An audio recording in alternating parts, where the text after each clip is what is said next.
تبارك الذي نزل الفرقان على عبده ليكون للعالمين نذيرا. الحمد لله رب العالمين، كلما ذكره الذاكرون وكلما غفل عن ذكر الغافلون، والصلاة والسلام على حبيبه محمد المصطفى امام المتقین وخاتم النبیین ومن تبعهم بإحسان إلى يوم الدین۔ محترم سامعین، سورہ مائدہ کی یہ تیسری آیت احکامات کے بارے میں عبداللہ بن عباس رضی اللہ تعالیٰ عنہ فرماتے ہیں کہ آخری آیت ہے۔ احکامات، کون سی چیزیں حرام ہیں کون سی حلال،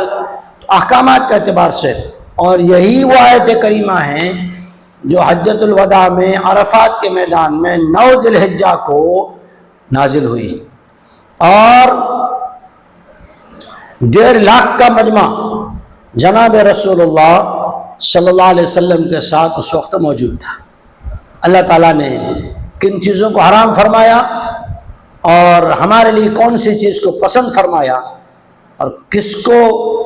پسند فرمایا، اور کون سی چیز ہمارے لیے اللہ نے منتخب کی کہ جس کی خوشی اللہ جل شانہ دینا چاہتے تھے، تو ایسے وقت دی جبکہ نبوت کا چاند اور اس کے سارے ہی ستارے ایسے میدان میں موجود تھے جہاں شیطان سر پہ کھاک ڈال رہا تھا اور ایمان والے خوشی منا رہے تھے۔ سماعت فرمائیں۔ اعوذ باللہ من الشیطان الرجیم، بسم اللہ الرحمن الرحیم۔ حرمت علیکم المیتۃ والدم ولحم الخنزیر وما اہل لغیر اللہ بہ والمنخنقۃ والموقوذۃ والمتردیۃ والنطیحۃ وما اکل السبع الا ما ذکیتم وما ذبح علی النصب وان تستقسموا بالازلام ذلکم فسق۔ اليوم یئس الذین کفروا من دینکم فلا تخشوهم واخشونی اليوم اکملت لکم دینکم واتممت علیکم نعمتی ورضیت لکم الاسلام دینا فمن اضطر فی مخمصۃ غیر متجانف للإثم فإن اللہ غفور رحیم۔ ایمان والو، تمہارے لیے حرام کر دیا گیا مردار کا کھانا اور بہتا ہوا خون دم مسفوح، اور وہ جانور جو اللہ کے علاوہ کسی بھی کے نام پر ہوں یہ حرام کر دیے گئے، اور جو گلا گھونٹ کے مرا ہو یا جو چوٹ کھا کے مرا ہو یا گر کے مرا ہو یا سینگ کسی جانور نے مارا اور مر گیا ہو، اور وہ جانور بھی جو بت خانوں پر یا غیر اللہ کی عبادت گاہوں پر ذبح کیے جاتے ہوں، یہ سارے جانور حرام ہیں۔ وما اکل السبع الا ما ذکیتم، ہاں درندوں نے پکڑا ہو اسے پھاڑ نہیں کھایا، اور تم نے جب اسے پایا تو اس میں سانس روح باقی تھی، تم نے ذبح کر لیا تو وہ حلال ہے۔ لیکن اگر جانور کے ہاتھ میں مر گیا، درندے کے ہاتھ میں، شکاری کتے کے ہاتھ میں، کسی کے بھی ہاتھ میں، جب تم نے اس سے چھینا وہ جانور، تو اگر وہ مر چکا ہے تو مردار ہے۔ اور جو وہ گوشت جو تم تیر اندازی سے یا قرآن چچیا ڈال کے تقسیم کرتے ہو یہ بھی حرام، اس لیے کہ اس میں اندازہ نہیں ہوتا کس کو کتنا ملا۔ یہ ساری چیزیں گناہ کبیرہ ہیں۔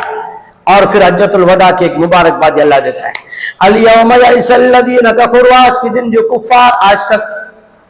لوگوں کو بھڑکاتے تھے، اہل کتاب یہود نصارہ ایمان والوں سے ایمان سے ہٹاتے تھے، آج وہ لوگ تھک ہار کے بیٹھ گئے کہ اب نہ اسلام رکے گا نہ اسلام والے رکیں گے، اب اسلام دنیا میں بلند ہو کے رہے گا۔ یئس الذین کفروا من دینکم، تمہارے دین کے بھی مغلوب ہونے سے یہ لوگ نا امید ہو کے بیٹھ گئے، اور تمہارے مغلوبیت سے بھی نا امید ہو کے بیٹھ گئے، کیونکہ سچائی کا راستہ ہے ہی ایسا جس سے اللہ ترقی دیتا ہے۔ اللہ فرماتے ہیں کہ آج کے دن یعنی عرفہ کے دن تمہارے دین کو تمہارے لیے اس طرح مکمل کیا کہ اس دین کو تمہارے لیے میں نے، اللہ فرماتے ہیں میں نے پسند بھی کر لیا، اور تمہارے لیے اس اسلام کو میں نے منتخب بھی کر لیا۔ ہاں، جو جانوروں کی قسمیں بیان کی گئی، منخنقہ، موقوذہ، متردیہ، نطیحہ، اگر کوئی آدمی آخری حالت میں ہے مر رہا ہے، جان نکلنے والی ہے، کوئی چیز کھانے کے لیے موجود نہیں ہے، اور یہی جانور موجود ہیں، مردار ہیں، تو کیا کرے؟ تو کہا کہ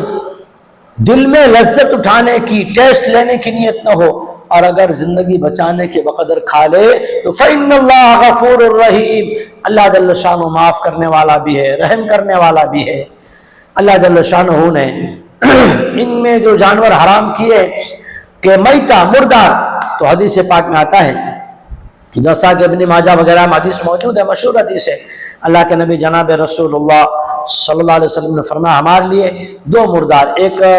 جو ہے بغیر ذبح کیے ہوئے، ایک زمین کا جانور، ایک سمندر کا، دو چیزیں حلال کی گئی، سمندر کی السمک مچھلی، اور خشکی کی سمندر کی مچھلی السمک، اور زمین کی ٹڈی، مکڑی۔ اللہ تعالی ہمیں اس آیت کریمہ کے اوپر عمل کرنا اور شریعت محمد مصطفیٰ پر اپنے آپ کو خوش رہنا نصیب فرمائے، آمین۔ وآخر دعوانا ان الحمد للہ رب العالمین۔ دین کی بات پھیلانا صدقہ جاریہ ہے، ثواب کی نیت سے ویڈیو کو شیئر ضرور کیجیے۔ جزاک اللہ۔